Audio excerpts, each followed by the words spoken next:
présidents de conseil départemental et maires, vous qui représentez les exécutifs locaux, vous qui incarnez le Sénégal des terroirs, je voudrais vous remercier. Vous remercier pour l'initiative de cette rencontre. Malgré l'exécuté de l'agenda, le président Omar Ba a sollicité que je puisse rencontrer les maires et les présidents de conseil départemental avant mon message à la nation. Ce que j'ai accepté, avec plaisir. Parce que c'est toujours un plaisir pour moi de vous revoir. Puisqu'à travers vous, je vois les visages des populations de vos terroirs. Et cela éveille en moi des souvenirs très importants. Donc, merci d'être venu au lendemain de la Tabaski. Comme vous l'avez dit, désolé, certains n'ont pas bénéficié des saveurs du mouton. Les terres et autres. Mais le jeu en valait la chandelle. Je vous ai écouté et je sais que vous ne m'avez donné aucune chance. Mais attendez de l'interview.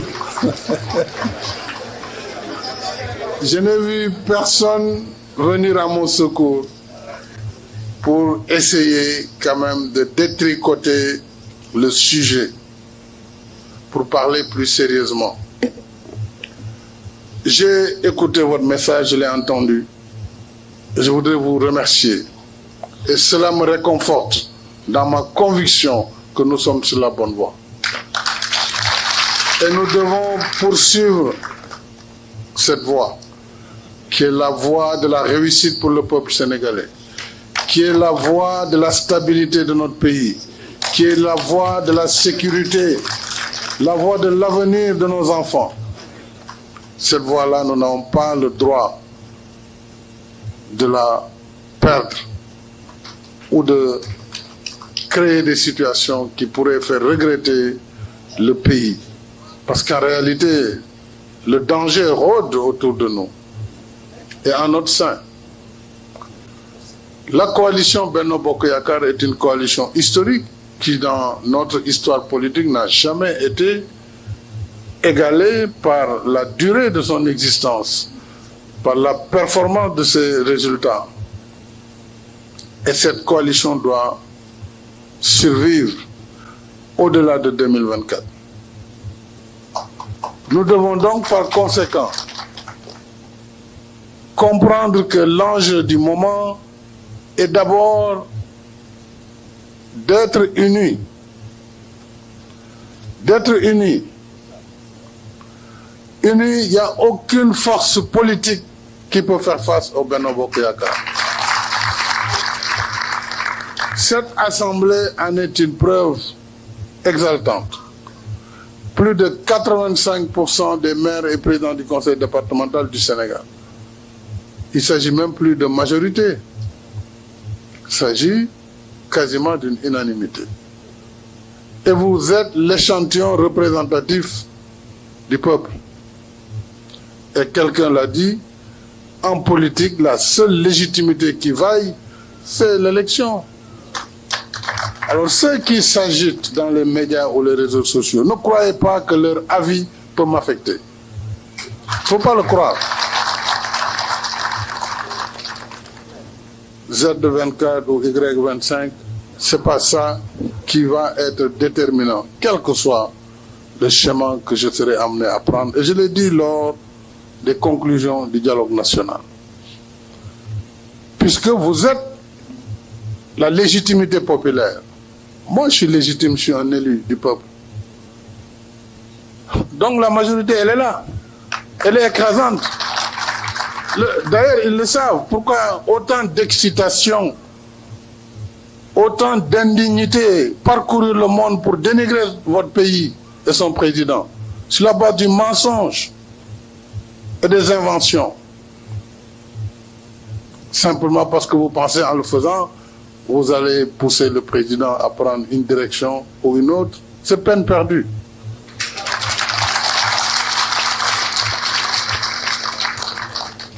Je suis hors de portée de cette agitation.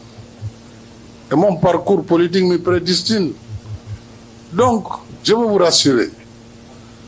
Moi, mon combat et ma plus grande fierté, c'est vraiment de vous conduire vers la victoire et de faire poursuivre notre politique économique au bénéfice de nos populations. Et vous l'avez dit, l'année prochaine, nous irons à l'Assemblée nationale avec un budget de 7 000 milliards. Le président Abdou Diouf, président Senghor déjà, quand il partait, le budget du Sénégal était de 300 milliards. 19 ans après, il était de 596 milliards. Et 12 ans après, le président Wade, quand il partait en 2012, on était à 2400 milliards. Aujourd'hui, déjà, nous serons à 7000 milliards. Donc, ce que nous pouvons faire en termes de transformation positive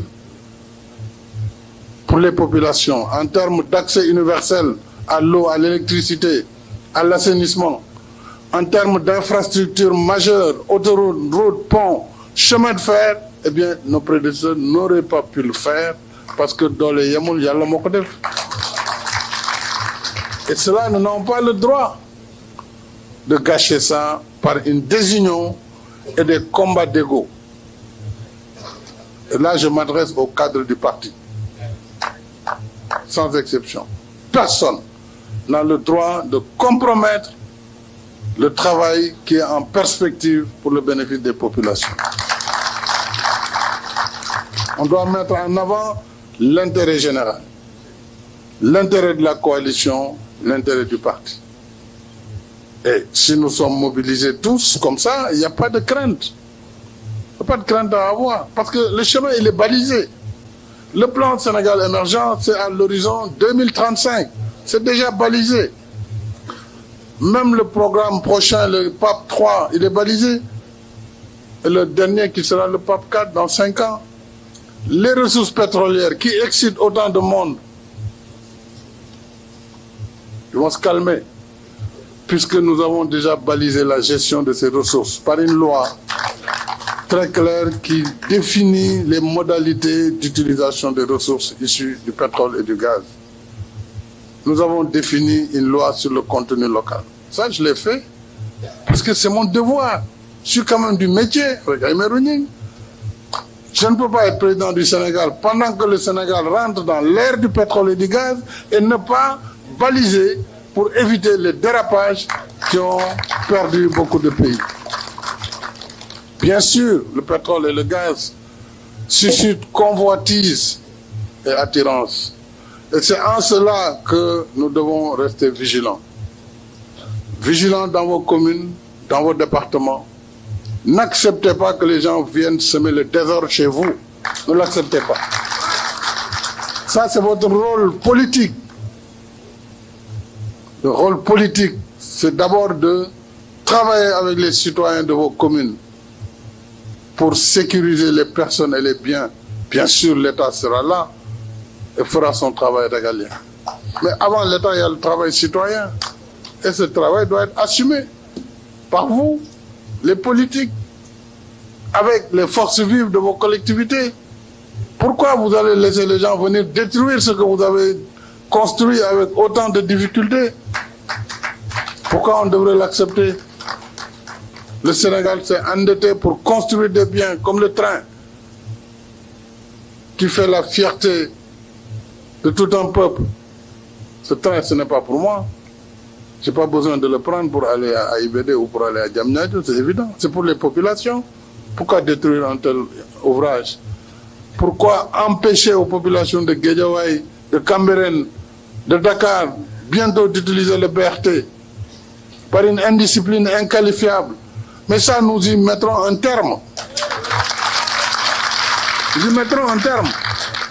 Le Sénégal ne peut pas se permettre, à son niveau de développement actuel, de voir tous les investissements qui ont été réalisés être anéantis par une bande de casseurs, qui est de voyous, comme vous le dites, sur la base de je ne sais quelle considération, vouloir détruire tout ce qu'on a construit.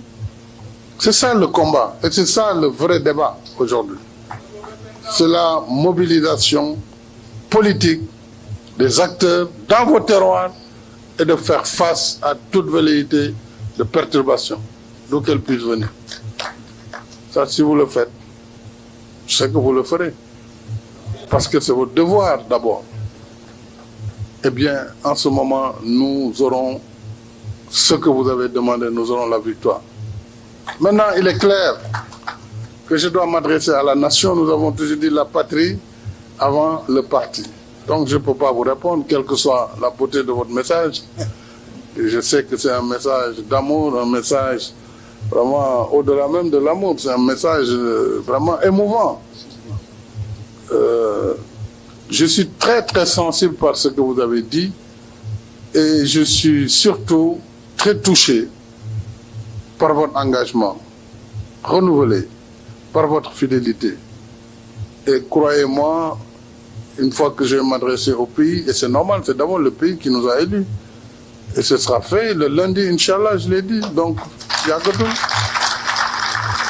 Quand nous ils ont intérêt à commencer jël seen poche en attendant. Donc, mbokk yi li ma bëggoon wax mooy ginnaaw bu ma am santé bu baax a baax maire yi ak président conseil départemental centre président UAM AMS ak UAL ADS agence association des départements du Sénégal ak l'union des associations des élus territoriaux ak association des maires du Sénégal ma sant aussi ñi jiite association yi ci xalaat bu rafet bi ñu am ak la chambre des élus ak les élus de Benno Bokk Yaakaar de la grande majorité de la majorité présidentielle. ma sant la nag bu baax ndax lii da ngeen ko sàkku si jamono ju xat waaye wax ngeen ko man dama jàpp ne maire ci politique dafa am signification parce que yéenay les représentants du peuple à la base ñi fi nekk di waxuñ ci turu kenn représenté wuñu dara représente rien du tout parce que boo bëggee représenté dara da ngay dem fi ñuy wotee nga def sa liste ñu fal la buñ la falulee au nom de quel peuple tu parles au nom de qui tu vas parler. Donc man dama jox cër maire wala président conseil un élu wala député parce que da ngeen dem compétir gagner yor ndombo tànk yor kaddu askan wi donc ñooñu bu ñu ma soxlaa te yàlla def tey ngeen am majorité boo xam ne amul natable ci Sénégal xam nga fi coow li moo bëri dañu dem élection maire yi nit ñi di xëccoo suñu biir c'est normal parce que mbir la moo xam ne ku ne dafa bëgg a falu donc résultat yi ciy génn bu ñu ko bëggee projeté ci présidentielle kooku ñàkk xam-xam la pareil pour les législatives parce que ay liste yu bare génn nañu suñu biir man mi joxe naa ay liste man mi jiite parti bi maa fay benn caution léeg-léeg bu ma xamee ne arbitrage bi dëgër na ma ne yow dama jël bi nga dem def naa ko Kolda doo ko feneen ak feneen ak ñii bi sax ak feneen donc loolu buñ ci bëggee am lecture c'est que on ne comprend pas les dynamiques politiques mais li wóor mooy majorité te liggéey di ko joxe yàlla dënk nañu ko waaye nag majorité lu mu am solo su amul pas-pas amul unité du am solo su boobaa bu yaafus jógee sax mën na la perturber loolu moo mat a moytu mais bu ñu jàppee unité bi ni ngeen ko waxee tey ngeen gëm fi ñu jëm taxaw nekk benn ak lu mënti am victoire rek ngeen di dégg victoire rek ngeen di dégg donc loolu nag moom laa leen di dënk l'unité et ñu éviter division diw la gis nañ ne diviser on perd faut pas se faire d'illusion hein. On est en régime présidentiel ça veut dire que président bu fi ñëw bu ko neexee suba mu tas maire yëpp décret lay jël rek joxe benn exemple wax telle raison nangam mu tas ko mu jeex tas assemblée nag tas lépp c'est comme ça se passe faut pas se faire d'illusion donc président ngeen di mën a fal mu jàll ñu ci def ñëpp donc pour loolu nag il faut éviter tout ce qui peut nous diviser ensuite il faut nit ñi am lucidité mooy ku ne war nga mën bëgg c'est normal c'est légitime waaye nag ku ne na nga waxtaan ak sa biir sa bopp xool ndax war nga mën a taxaw ak nu situation yi mën demee wala war nga mën def loo xam ne dana yàqal say ñoñ c'est très important gis nañ ko fii ba tey ñi naan dañu nekk candidat parrainage sax mënuñ ko am te amul benn parrainage buñ fi yàqal kenn de parrainage mënuñ ko am parce que c'est pas évident te parrainage bu bees bi foog nga am 13 députés ñun ñoo ko wàññi rek ngir yërmande 13 yërmande lañ daw rek comme gars yi dañ commencé doon wax ak njëkk ñu wàññil leen ko 13 mais foog nga am 13 députés attention wala nga am 120 maires kan moo ko mën a am Sénégal à part yéen ñi bi 120 maires amul wala boog nga am nee nañ 0,6 wàññiwaat nañ ko ba 0,6% des 7 millions et quelques d'électeurs mais ci biir loolu du rek 0,6 foog nga am ci juróom-ñaari région bu ne ñaari junni nit yu leer 14 000 yoo xam ne c'est dans 7 régions la ñu bokk minimum waaw ku mënul am loolu looy sonale nit ñi donc vraiment man dama jàpp ne engagement bi ñu am ak yéen am ko ak askan wi danañ ko continuer liggéey bi ñu tàmbali surtout comme ay élus la toogal ci wàllu décentralisation ci wàllu développement territorial ak équité territoriale dinañ ko poursuivre déjà maa ngi wax premier ministre il faut que déjà même avant at bi di jeex waxoon nañ PACASEN rural bi foog ñu comp ci dara pour tàmbali ko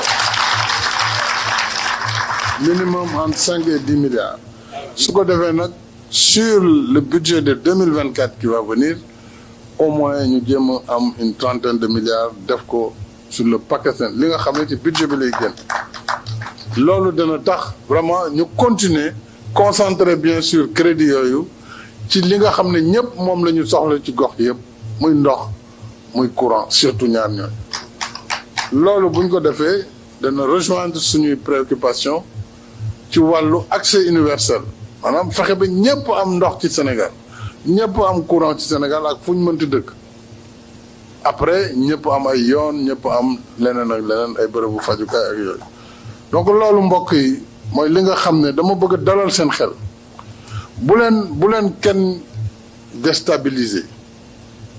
kenn déstabiliser uni je vous ai dit uni amul force bu leen mën a daane mais nag désuni moom xaw ma seen avenir wala suñu avenir xaw ma ko désuni on est perdant mais uni on a une force mais qui est imparable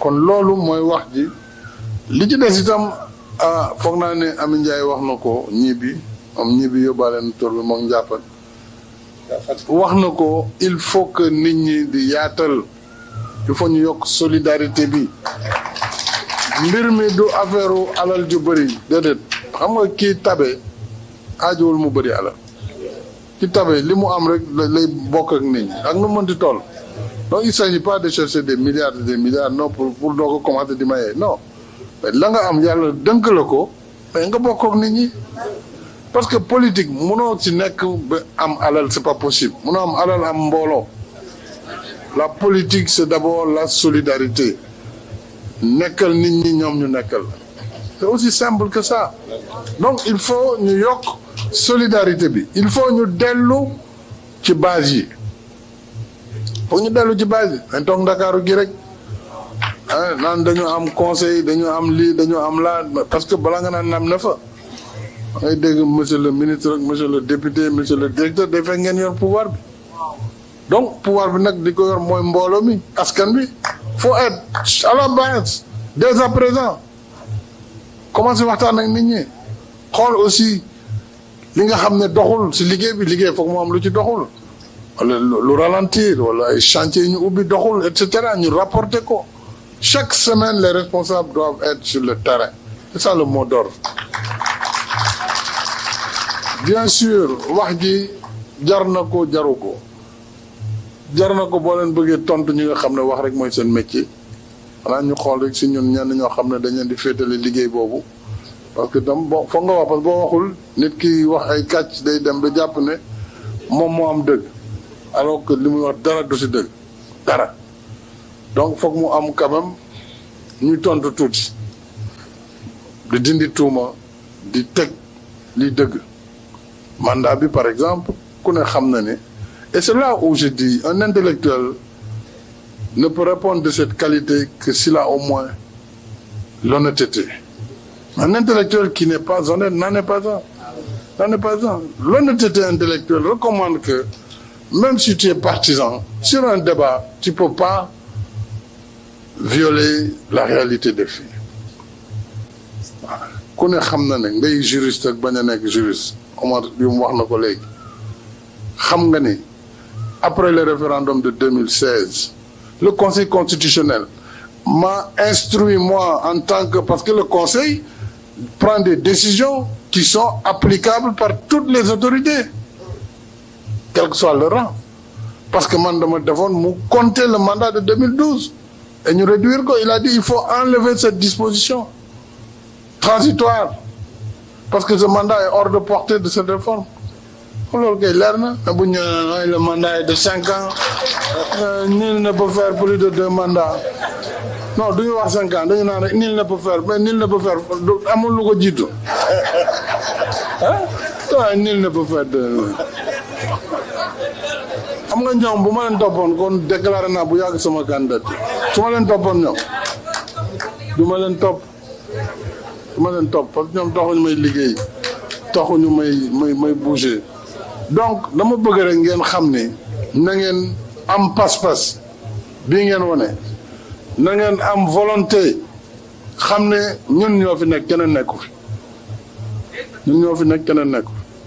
li def nag mooy pas-pas bi koy mottali dans l'unité dans la solidarité dans la générosité mais aussi dans le travail loolu si vous le faites incha allah léppay baax li ci des nag le 3 bu ci yàlla àndee ngeen déglu ma wax ak réew mi wax ak yéen wax ak réew mi yal nañu yàlla jàppale yàlla may ñu ndam sàmm Sénégal mais fàttaliku leen li ma leen wax seen gox yi organisez vos citoyens pour protéger les biens protéger les personnes dans vos localités bu leen nangu ay nit di ñëw seen gox di ko yàq loolu yëpp ñàkk fayda la nit du nangu bàyyi dëkkam ñëw sa dëkk di ko yàq au nom de quoi donc ça vraiment man naa ko wax bu ñu yeboon nag ñu ne dañuy dem xaw ma CP xaw ma naka lañ tudd yëpp caaxaan yooyu na ngeen fagaru ñàkk seeni gox c'est ça l'enjeu politique parce que le Sénégal va continuer sa marche vers le progrès sa marche vers l'émergence dans la paix et la stabilité loolu moom incha allah li si suñu wareef dinañ ko def ba mu mot sëkk li ci des nag yal nañu yàlla jàppale fi mu nekk ñenn ñi ba liñ may xool sax bëgguma ko gis de toute façon incha allah lundi je vous remercie